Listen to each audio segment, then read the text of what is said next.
بسم الله الرحمن الرحيم. اهلا بيكم، معاكم مستر احمد الباشا، وان شاء الله نبدا مع بعض تشابتر 2 عادل and سارة choices lesson 1.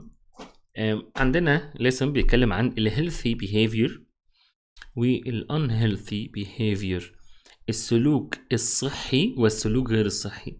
يعني انا مثلا بعمل تصرفات معينة، بسأل نفسي هل اللي انا بعمله ده حاجة صحية وجميلة ولا حاجة مضرة؟ تعال نشوف عادل وسارة عملوا ايه. Activity: read the following paragraphs then answer questions. سارة هتقول لنا حاجات هي بتعملها، وعادل هيقول لنا حاجات هو بيعملها. عادل أو سارة، نبدأ بسارة.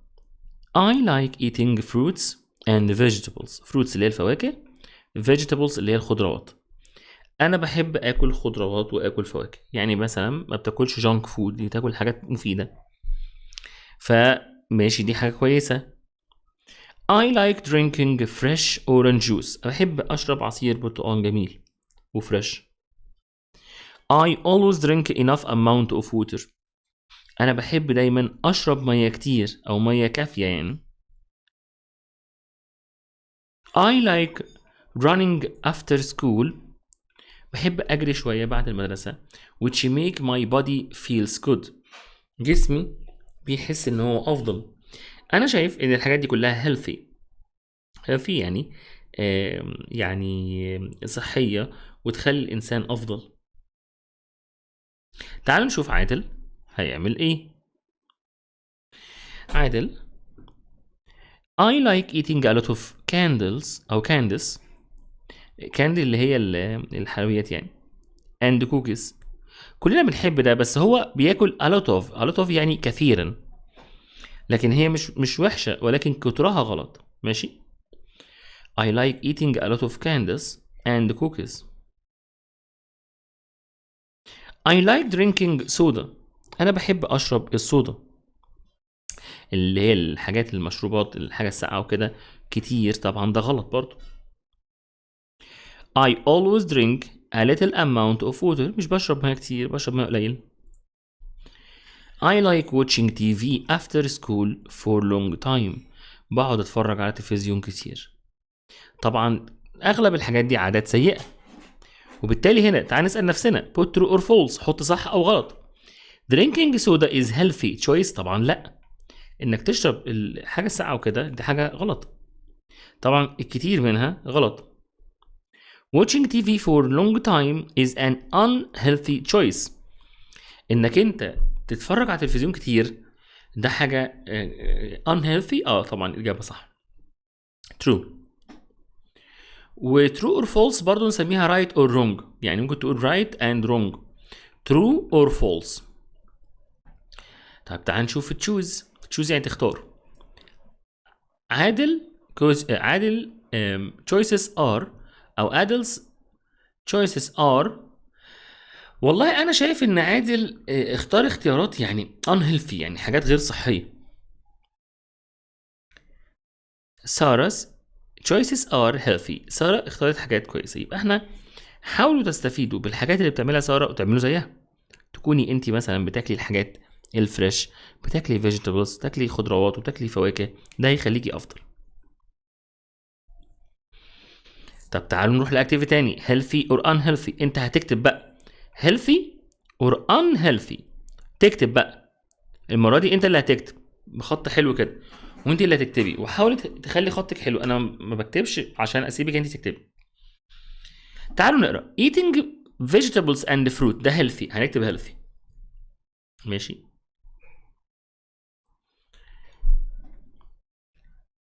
not eating breakfast every morning. البنت دي ما بتاكلش الفطار بتاعها كل يوم. طبعا ده on، هننقلها من فوق بقى هنا، ده غير صحي unhealthy. unhealthy طبعا انا بكتبها كده، بس انت المفروض تكتبها بخط حلو. ماشي. unhealthy، حتى انا هعمل غلط معناها unhealthy، بس لازم تكتب unhealthy. playing video games for many hours. طبعا ده unhealthy، ده بيضيع الوقت و affect our eye، وبيأثر على عينينا. watching your hands after going to bathroom. طبعا نغسل ايدينا بعد الحمام، طبعا ده هيلثي بيحافظ علينا. sharing your feeling when you are sad or upset، لما اكون مثلا زعلان تروح تقول لمامتك يا ماما انا زعلان من كذا كذا كذا وتحكي لها، طبعا ده healthy، ده صحي. watching TV for long time، طبعا ده unhealthy، يبقى احنا مكان الصح ده هنكتب healthy ومكان الفولس ده هنكتب unhealthy. rearrange، رتب، يعني هنرتب الكلمات دي. rearrange the following sentences that describe 3 healthy choices you will make every day. تعال نشوف I must وجايب لي كلمات my daily brush teeth. هنرتب ده بحيث ان احنا نعمل جملة صح. فانا هقول I must brush my teeth daily.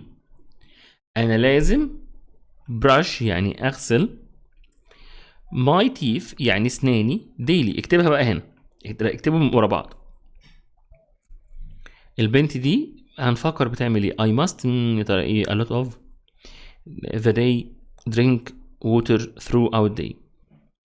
حتى لو قلتها throughout day ماشي. تعال نشوف I must drink دي رقم 1، هنكتب هنا drink. a lot of دي 2، water 3، water throughout دي 4 و5 the day. يبقى الجملة ايه بقى؟ I must drink a lot of water throughout day. طب تعال نشوف اللي بعده I must ونكمل دي بقى. I must أنا لازم hours every day sleeping get enough. طب تعال نفكر I must نكتب ايه؟ I must get، نكتب هنا get enough number 2 enough. أنا شايف إن بعد كده sleeping hours every day. يبقى تعالى نقراها مع بعض. I must get enough sleeping hours every day. أنا لازم أحصل على ساعات نوم كافية كل يوم. يبقى احنا كده عملنا حاجة اسمها rearrange، إن أنا أرتب الكلمات دي. use visit chart to check off، يعني تعلم صح أو غلط. thing you do each day keep your body healthy. بص الحاجات دي كلها حاجات صحية، هتحاول تعملها على مدار الويك، الاسبوع، اللي هي ساندي ماندي. تحفظ الايام دي كمان ماشي. يا ريت نحفظ الايام دي يا شباب، يعني نحفظها ونعرف نكتبها ازاي. ساندي الاحد، ماندي الاثنين، تيوزداي الثلاث، ويدنسداي الاربع، ثيرزداي الخميس، فرايداي الجمعه، ساترداي الايه السبت. هنبتدي نبدا الاسبوع يوم الاحد. جيت بريكفاست، لو انت عملت ده اعمل صح. طب يوم الاثنين عملت ايه؟ برضو خدت الايه الفطار بتاعي. طب يوم الثلاث برضو خدت الفطار بتاعي. طب يوم الاربعاء لا. طب يوم الخميس برضو لا. طب الجمعه وهكذا.